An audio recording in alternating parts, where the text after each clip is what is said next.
Welcome to the Customer Wins podcast, where business leaders discuss their secrets and techniques for helping their customers succeed and in turn grow their business.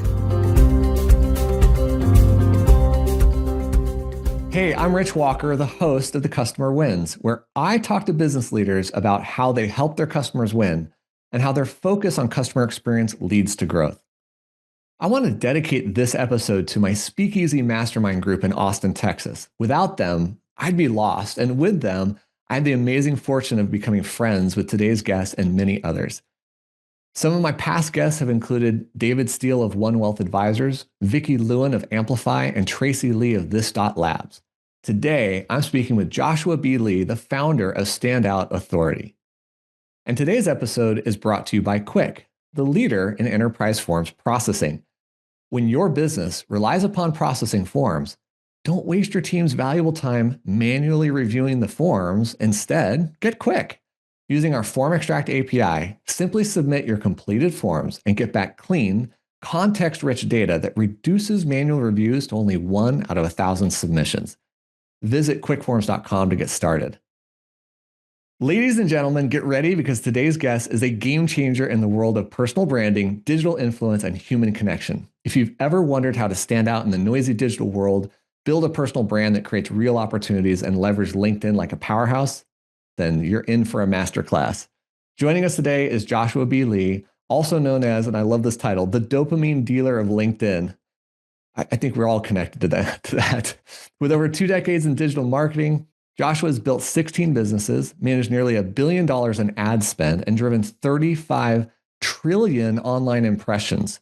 But here's the thing. He realized that metrics don't build relationships, people do. And that's why he founded StandOut Authority, where he helps executives, entrepreneurs, and industry leaders humanize their brands and turn engagement into real-world impact. Josh, welcome to the Customer Wins. Oh, Rich, I am so excited about this conversation today.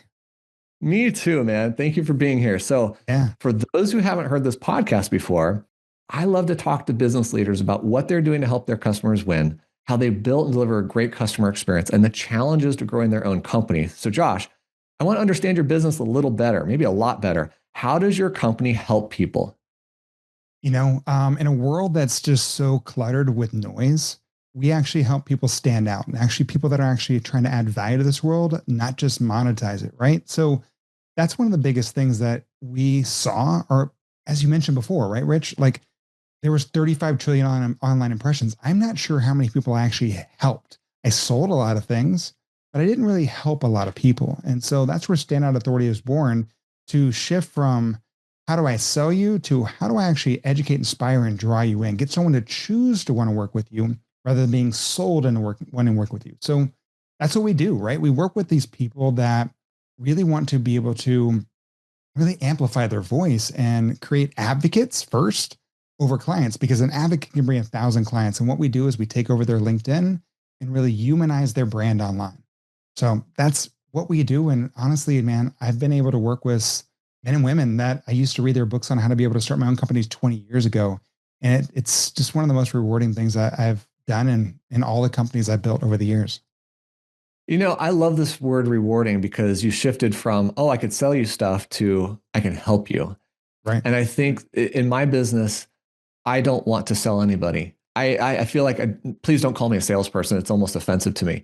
I want to help people. And that's where I feel like we really derive the most value in life.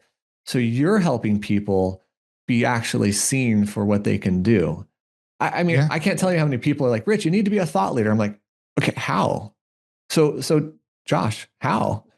Let me stop you there, right? Like, because yes, 100%, but Rich, I don't want you to be a thought leader either. Hell, I sure as hell don't want you to be an influencer, because when we think influencers, you and I mean, we're on the older side, right? So like, I think half naked youths, running around trying to sell me some sunglasses they didn't even buy. What I want you to be is a thought leader with influence, because a thought leader creates a lot of things for you to think about. Great. You made someone ponder, but a thought leader with influence actually gives you education that you want to take action on. And so that's what I would love everyone to really reframe what they're looking at right now. And I think LinkedIn is one of those most powerful platforms to be able to do that right now, because you have an audience there that they're not going there on most social media platforms to lose themselves in someone else's life, right? We got these TikTok holes and everything else that people fall into, maybe me occasionally. But Oh, I'm you don't go guilty, on, man. I'm so guilty. yeah, I mean, like, dude, we're not going on LinkedIn to go, let me just go explore and fall into a hole on Rich's life, like, or Josh's life. It doesn't happen. Usually you're going on LinkedIn to either get educated on a decision or to make a decision, right? Like, that's the main reason outside of hiring people, because we all know that's the basis of what they do to either get a job or be hired. But it's shifted so much, especially since Microsoft took it over a couple of years ago. And so, like, Mhm. that's the reason why, before we get into how to become that, right? Like, I wanted to at least change the frame of reference on what we were kind of talking about. I actually really appreciate that because to be a thought leader, I'm like, well, what do I have to have a PhD or something? I don't even know what it means. Yeah. I think of it more in terms of I have some expertises. I have some knowledge that maybe most people don't have. How do I share that? Yeah. How do I get it out there? And I love this thing that you said. You're trying to humanize people because I think a lot of the times, I mean, geez, look at your LinkedIn feed. How much of it is mechanical product versus Oh what's yeah. going on with humans? Oh yeah. Um, so how Look do at you my do shiny that? things, right? Like, everyone's like, look at Yeah. my shiny thing. And then you're like, okay, that's not what everyone's there for. Well, and I think one of the worst things in social media is the pretense that, oh, they're having this most amazing vacation, which is why I love TikTok that says social media versus reality, and it's totally different, right? Yeah. Because everyone wants to think everybody else's life is better than theirs. So, how do you humanize people and not just live with that pretense about, oh, I'm on this great trip and I'm meeting with these awesome people? Like, did you Yeah. conduct business? Did you Well, that's the what? thing. Like, I'm going in here, like, really quickly, everyone was looking at his. So let me ask you, Rich, like, investment banking at Donaldson's, Lufkin, and Generic, right? It says that's your first job that shows on your LinkedIn. Is that really your first job ever?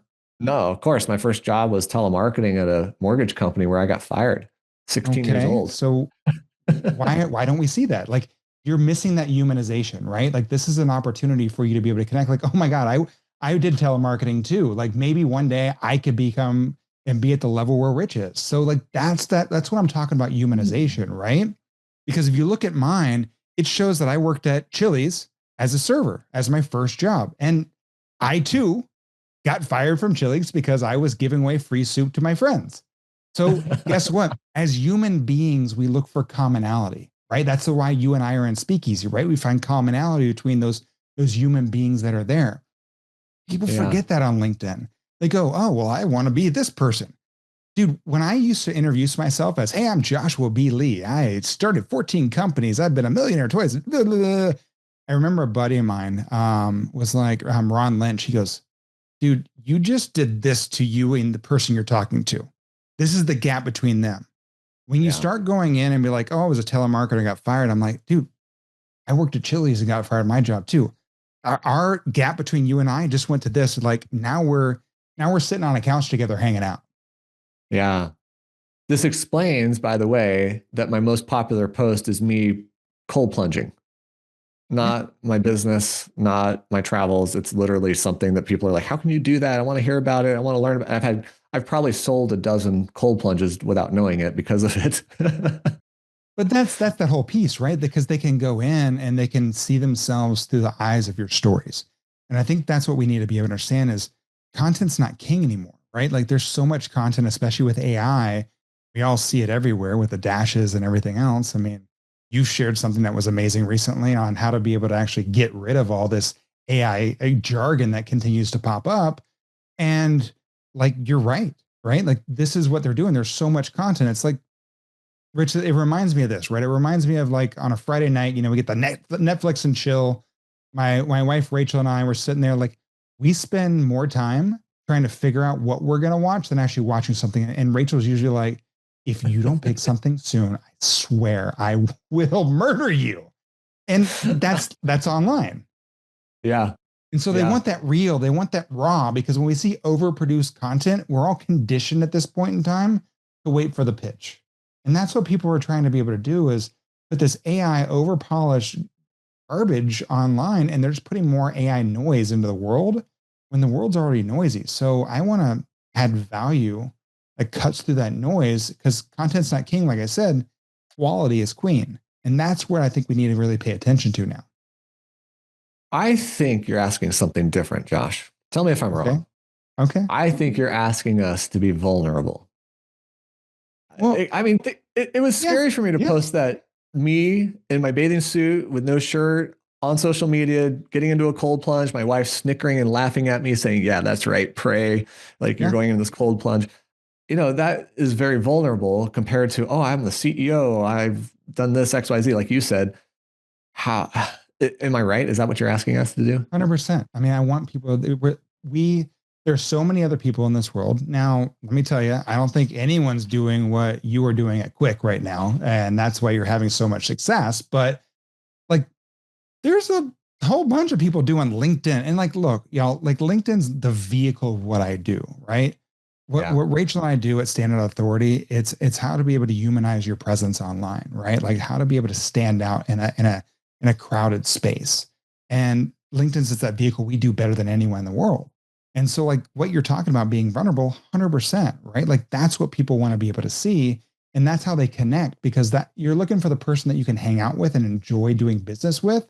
Because I have 50 other thousand people I could choose to work with, but I like Josh. I get, and this is that thing, right? Like, oh, Josh has been divorced. Me too. Oh, we connect. Oh, Josh has kids. Oh, he's a dad. Me too. Right. Like that's what we're looking for, because we look for those people that we enjoy. Because like, tell me if I'm wrong, Rich, like you've been doing business for a while. How many times do you get on a phone call, or like maybe not now, but you have in the past, you that pit in your stomach like, oh, dude, okay, I gotta get on the phone call with Josh again. Like everyone has that, because they're like, well, I got to pay the bills, right? Sure. I don't want to do that anymore, right? Like I want to, when I look at who I'm working with is, can I enjoy hanging out with this person? Right. Yeah. And it's hard. Like we live in a world that it doesn't make that easy. But when you make the byproduct of what you do, the money, not money being the forefront, it really changes the entire game and actually sets you apart from everybody else. And I think that's what I'm trying to push everyone to do. Like you said, being vulnerable, 100%. Marketers have ruined being authentic. So I'm glad you said vulnerable, because if you said being authentic, that's what marketers ruin everything by taking something that's true and then just. I'm so tired of somebody, you got to be your authentic self. Oh, it just grinds me. No, it's not about that. Yes, be true to who you are. You're the only example of you in the universe. So be you. That's it. Be proud of it. I want to tell you a story. I don't think I've ever said this on the show, but 23 years ago, I started my company. I was 26, 27 years old, very young. And I was in the mode of being an engineer because I was building the product. Certainly I love business, always have. I've started 10 companies. So I was looking at, how do I make this work? And when I got into enterprise conversations, you started up, we're talking to some VP, my partner who was in sales, he would spend the first 10 minutes talking about cigars and sailboats. It would drive me crazy. Like, why are we doing this? They have a problem. I want to solve it. I have a tech. I want to tell them about it. And it took me years to understand. In fact, it took me taking improv classes to understand that building rapport and playing with people is what builds the dynamic that makes them want to work with you. Oh my God, it's so true. I mean, it's what I call my door to the couch mentality, right? Compared to me knocking on your door and like you and I get this all. I mean, like I probably get it once a week where someone's like, "Hey, I was at your neighbor's house down the street and we're doing their roof or windows or whatever." And they suggested, I'm like, one, they probably didn't suggest to come over to my house, and two, like, no, thank you, right? You're closing the door, but if you and I are sitting on a couch hanging out, and you're like, Josh, man, I just picked up these AirPods. I'm probably, because of that commonality, because of that rapport, I'll take it from you. I'm like, dude, tell me more. Why'd you get them? And that's what we need people to understand, right? Because in this world right now, people go from connect to pitch. They're trying to get as fast as possible. That's just, especially on LinkedIn. I mean, dude, I'm not kidding you. Like Rachel and I are running an event here real soon. And I just got a message from one of my friends. They're like, hey, do you know this person? I'm like, no. They're like, well, here's the message he sent. And basically what he does is he uses an AI or something like that to scan all the people that are going to our LinkedIn event, and then messages them, uses our name, says, hey, I see we're all going to Josh and Rachel's event. Hey, let's connect. And then he pitches. That's just spamming, right? That's not relationship building, because people forget you've got to connect. And once you connect, you got to have a conversation. Conversations build relationships. Relationships create opportunity. In today's world, that's what we have to do. It's not connect to pitch. That's just pitching 1,000 people, getting the one sale, and you're like, yay. No, you just pissed off 999 people. But if you treat people with respect, actually trying to get to know them, one, you don't have to pitch 1,000 people. You do a lot less. You can actually build relationships with the right amount of people and human beings, and create advocates because you treated with them the same respect that you would want to see in return. All right, give me some feedback on this. I have something I do with LinkedIn. I want to see what your take is on it. All right. If I'm going to typically a small event, a round table, a dinner, and I have the guest list ahead of time, it's circulated amongst everybody, I will do my best to go reach out to every single one of those people via LinkedIn and say, I'm coming to this event, you're coming to this event. I would love to build rapport with you ahead of time. So when we meet in person, we've had some contact. I love you. Like, dude, like, you know how many events, because I do the same thing, right? Because we're going to the event. That's okay. Like, because you're actually doing something. You're not trying to pitch, you're trying to build rapport. How many events I go to and speak at, and I go, okay, who here reached out to all the speakers and said, hey, I'm excited to be able to see you? You know how many people raise their hand? Usually me. I didn't think about that. Yeah. Usually only me. I'm like, dude, why not? This is the opportunity. You're going there to see the speakers. Why not send them a message ahead of time? And that might be your opportunity to actually build a connection with them. So here's the other side of this. I went to an event last fall. It was an AI roundtable. I reached out 20, 25 people. I was able to have, I think, 3 or 4 Zoom meetings, and that's it. Like, I felt like not that many people cared to respond, but a few people did. And then when I met them in person, it was total magic. Like, we had talked already. We had seen each other already. It was like I knew them. I wasn't the solo person in the room. But is 3 or 4 a good response? I mean, is that good enough? Better than none, right? Like, you tried. Totally. I mean, I'd rather have 3 or 4 conversations than 0 and walking into a room. So I think this is where people get their entire, we've all been taught like, oh, you've got to have a certain response rate. Like, 1 conversation is better than none. And I mean, on I was LinkedIn, thinking more in line with, I was more concerned like I'm coming across like a salesperson or something. Realize that half the people don't. Well, maybe just the way it is, right? Like, so like I look for trigger points on how I connect. Like, events is one of them, but on average, I'm looking for trigger points because I hate cold calling and I hate cold email. And like most marketers, they don't care if it gets them clients, that they'll do the things that they hate. And I just can't be that person. And so like, in everything that I do, it's based on honestly what my mom taught me how to treat other human beings. Yeah. And so really what it is, and so I don't know if we talked about it in the intro, but like one of my first clients was MySpace, right? Like, that usually gives a good age for me. Like, people are like, oh, Mohawk, I'm almost 50. So, we're getting there. I had someone on their social media, don't listen to this old guy. He's got a Mohawk. I'm like, well, okay, so be it. Well, and answer for everybody. How long have you had your Mohawk? I think I've had it for about 5 years. Because when I met my wife, I had a man bun, longer hair. And she was very scared that I was gonna, and we've been married for almost 6 years now. So, she was very scared when I cut it off. But now it's just become the standard, right? So, and it hides all my grays on the side. Clever. but and like my kids go, and I'm like, maybe like 50% gray. And my kids look at my hair and they're like, Dad, dude, you're like 80% gray. You just can't see it as well. I'm like, thank you, love you. But seriously though, like, when I'm connecting, and since I've been online since the MySpace days, I've realized like we've been all conditioned, right? Like, the human algorithm online, which honestly, like, stop chasing algorithms. Like, they change all the time. Like, that you're just looking for hacks and tricks, and you're going to have to find the next hack and trick, but the human algorithm doesn't change.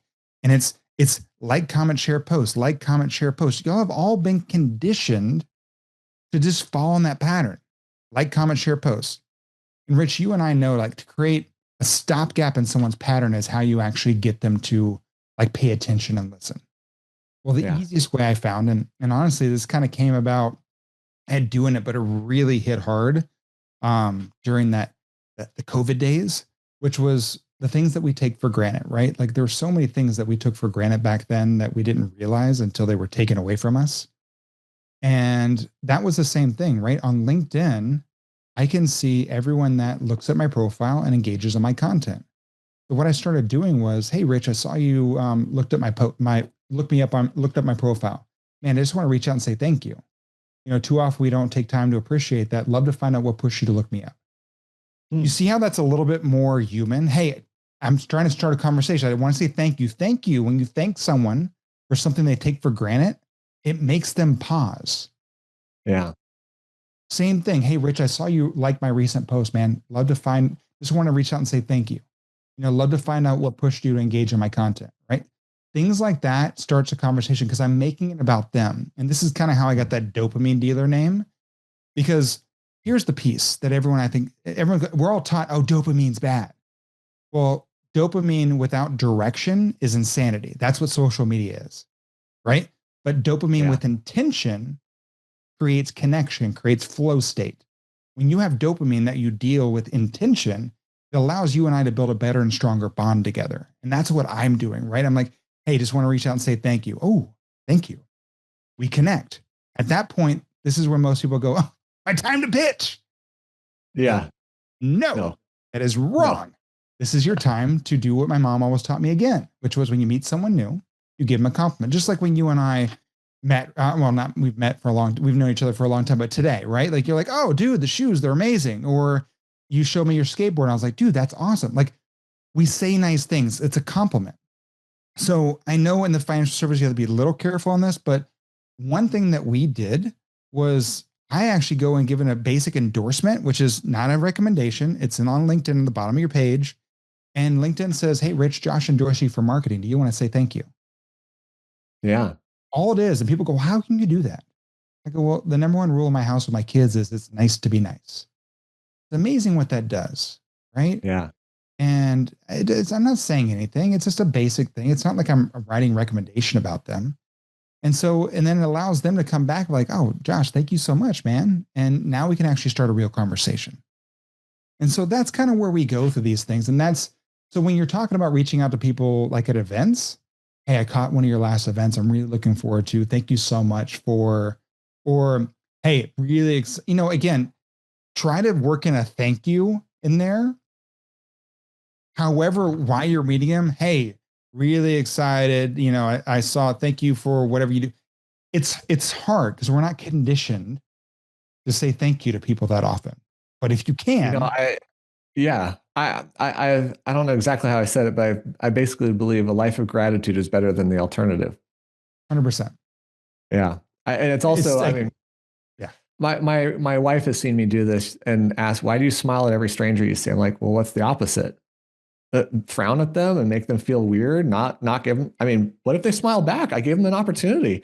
I smile at everybody. Only time I ever felt weird about that was when I was in Seattle. They got this thing called the Seattle Freeze, and people try. And again, if you're from Seattle, everyone, I apologize, but just what I noticed, try to smile and everyone looks down. My wife lived there for a little bit when she worked for Microsoft. So that's why I spent some time there. Oh man. Okay. I want to switch gears a little bit here. Yeah. We've been talking on the very human aspect and people aspect, but you have major clients like AWS, Amazon, and others. Yeah. I don't remember the list. How do you humanize an AWS? Dude, that's the amazing thing, right? Like I remember, and I just want to preface everyone, like I've had a prolific, career working with some of the most well-known entrepreneurs in the world, but I was not able by myself to get a company like AWS. Like my wife, I'm not from the corporate world, right? And usually you have to kind of come from the corporate world. Huh? Not with his haircut either. You have to come from the corporate world to actually get access back into it. And that was my wife, Rachel, right? And she was able to kind of, create these opportunities for us to be able to have these conversations. But, it was interesting when we went to them, the first thing they said, Rich, was like, thank you. And I'm like, are you thinking like, every agency that comes to us, they pitch us on their funnel or their lead gen system. We are AWS. We don't need a funnel and we don't need lead gen. People know who we are. So we need to be able to take, because they spent years and people don't pay attention to this. AWS went out and went and hired some of the top C-level executives from all these other major Fortune 100 companies and brought them under their roof. And then that's it. They didn't tell anybody. And so what we did was we said, oh, we're going to come in and we're actually going to help them build a voice. Not their usual, look at me, I'm standing on stage, I'm amazing. But how do we actually tell your story, right? How do we actually go in and create content that actually drives not only back, and we were able to show such a huge representation of the opportunity because they had spent, I mean, it's crazy numbers. Like before we went in, and hopefully we won't get pissed with it, but like $500,000 on, B2B influencer posts and stuff like that. And we're looking at the return. I'm like, cool, that's great. But like EGC, employee generated content, is one of the top performing opportunities right now because you have people that are working for your company that care enough to talk about your company. Mm-hmm. And that's what people want. They want the real people. They don't want Joe Smo that's, has a 2 million followers on Instagram talking about your company because they're like, we all know at this point in time, they probably got paid to do it. Yeah. So Man, when you got the employees going through, and that's what we did, right? We went through and we helped them. And here's my framework. It's the 10-20-70 method of content creation. So everyone's heard of 80-20, but 10-20-70 is 10% personal. Human beings connect with other human beings, right? We have to be so school just started for my kids. So, you got on Facebook, you got the usual obligatory post. Hey, first day of school, right? Yeah. Cool. That's great for Facebook. I need to know you have kids. I don't need to know when they go to school on LinkedIn.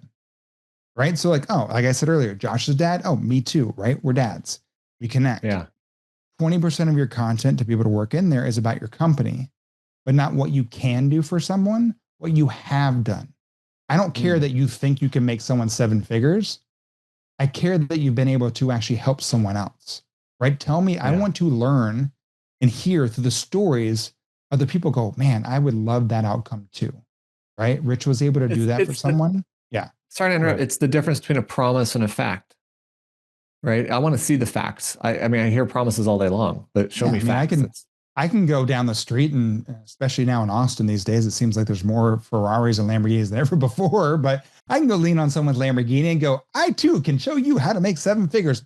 I've never done that before, and it's not my Lamborghini. Yeah. But when you hear the stories of what you're going through, there's a different tonality to that content, right? There's a rawness to it. And the last piece is 70% of that content you need to be an aggregator of value. No one can be you. We talked about this, right? No one can be you without you. Yeah. And so people are so scared to give away. They're like, oh, it's my secret. It's my pretty. I'm going to hold on to it.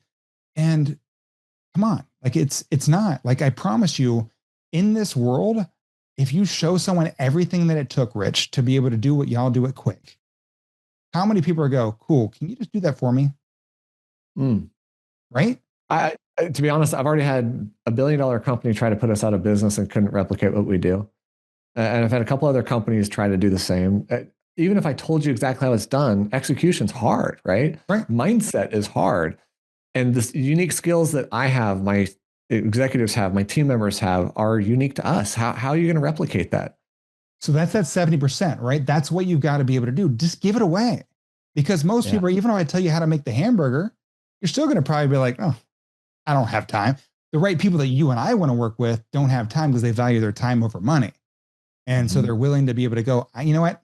It's amazing. Thank you for telling me everything that goes into it. That sounds exhausting. I'd love for you to do it. And the cool thing about all this too is that 10-20-70 method positions you amazing in this new world of AI, where we're shifting a little bit from SEO to AEO, answer engine optimization, where we're in a 0-click mentality for you to become the answer. And LinkedIn's an amazing platform to be able to do that because it gets highly, highly indexed, not only by Google, but it also because Microsoft owns them. And Microsoft, let's be honest, owns OpenAI as well. And this is where AWS saw it. They're like, ooh, they're our competitors.